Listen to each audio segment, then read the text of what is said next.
So here we know that we are traveling from air to water, and our goal is to find the angle at which the light ray is going to bend going through the water. Now, since we're going from fast to slow, since light travels approaching the speed of light in a vacuum, about 3 × 10⁸ meters per second in air, and travels the fastest in air, while in water it's significantly less.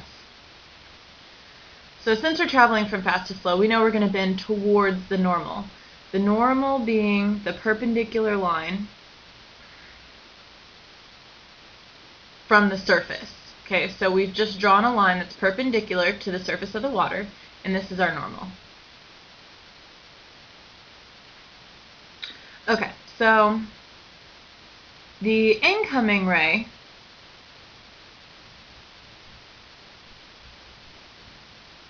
is 10, 20, 30, 40, 50 degrees from the normal. Some people might be tempted to measure this angle right here, but that's the degree between, or the angle between the incoming ray and the surface of the water, which is absolutely no good to us. So even though this is 40 degrees here, we care about the 50 degrees, the degree or the angle between the incoming light ray and the green line, the normal here. Okay, so what we're going to do is use Snell's law.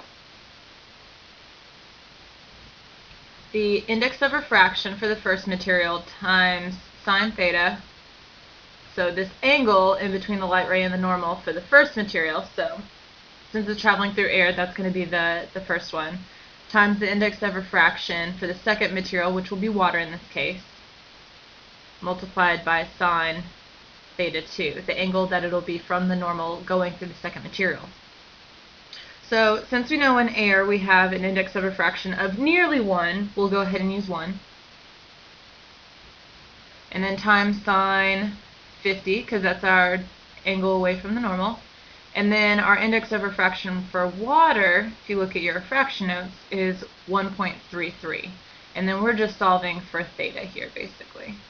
Now we can rewrite this formula.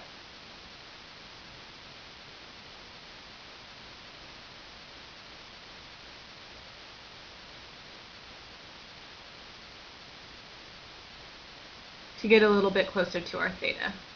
So we're going to pull our calculator. And the first most important thing to do is remember to put it in degree mode. Alright, so sine 50 divided by 1.33. We do second sine to get the inverse sine of this number, so I'll put in the first few digits.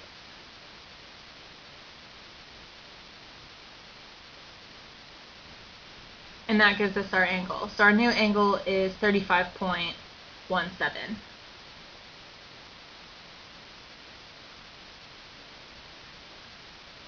Which means, as it travels into water, it will be 35.17 degrees away from the normal.